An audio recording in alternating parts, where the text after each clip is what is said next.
goodness. Good morning, y'all. Welcome back to my channel. He's already bored by me. He hasn't even been here in the channel for like a month and he's up. Oh. I feel like he's been like particularly nasty lately. We are finally reunited after a long trip on the road. He's honestly the light of my life and I'm really glad that he's back. Though it's great to be back here with Teddy, things have escalated quite a bit in terms of van life living for me. I don't want things like this to happen with van life, but it's just the reality of living on the road and living in a car. It's not always safe. And yeah, so this video is about some of the scarier experiences I've had living in the van. Teddy's noticing the seagulls flying around us.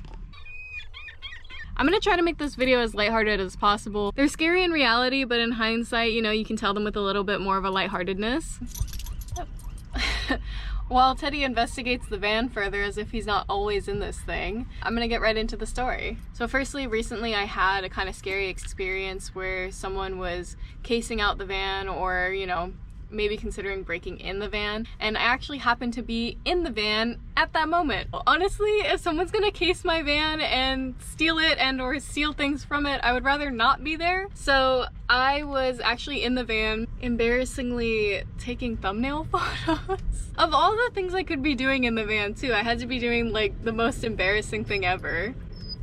I know, that's what I'm saying. So yeah, I was taking thumbnail photos. This is so embarrassing. Like I was just like sitting there like and then I finish up doing that, right? I close up my camera, I do all that stuff. I open up the van door, right? And that van door is really loud. I would assume that the person who was nearby my van heard it. I'm opening it and looking out the window at the same time. And as I'm looking outside the window, I see this man in front of the house that I'm parked by. He's pulling out their signs and it looks like he's gonna steal the signs. And so I slowly and quietly close the door. And the thing is, my van door is really loud when it closes too, and I can't get enough leverage to slam the door shut, and I don't want to draw attention from the man that's, you know, stealing stuff from the house next to me. It doesn't close all the way, right? So the door is basically still open, it just looks closed. And then I was like, well, okay, the van door is closed, but I'm pretty sure that they can still see me. So what do I do? And this is broad daylight, by the way. Yeah, exactly. Broad daylight. The audacity to be doing this in broad daylight. I decide the best way to deal with this is to lay down on the ground and use my foot to hold the door closed in the chance that he notices that it's open. Let me do a little demonstration of the positional work I was doing here. This is a really great angle. You guys are gonna love this. So I was like this, right?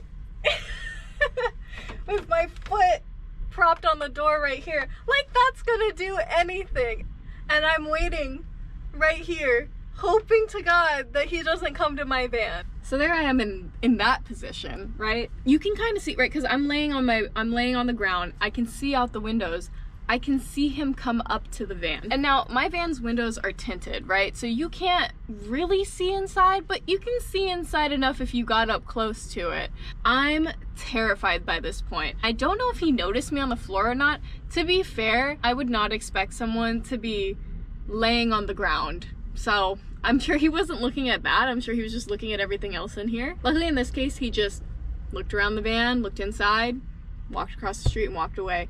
Thank goodness for that. I'm guessing he saw me laying on the floor and was probably like, that's too much for me. And this isn't the first time I've seen people casing out my van. But interestingly enough, not too long after this happened, I actually had someone siphon gas from my van, as I've shown in some of my intro videos. So yeah, everything hasn't always been on the up and up in the van life situation, and honestly, if you guys are considering doing this, you have to understand that your safety is going to be at risk a little bit. But like I said before, your safety is always going to be at risk. If you want to live a life where you get to be on the road, you get to travel, this is what you got to do.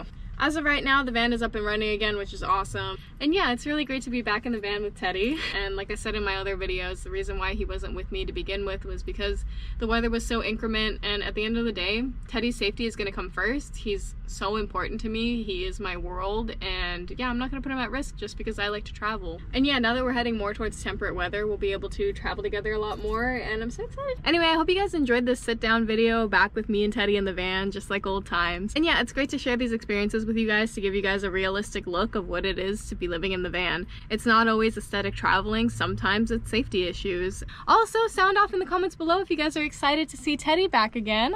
I think he's pretty indifferent about it, but you know, I like to think he's excited. Alright you guys, if you guys like this video, please give it a like, comment where you think we should go next, and subscribe if you like my channel. I'll see you guys in the next one. Alright, bye. You see yourself?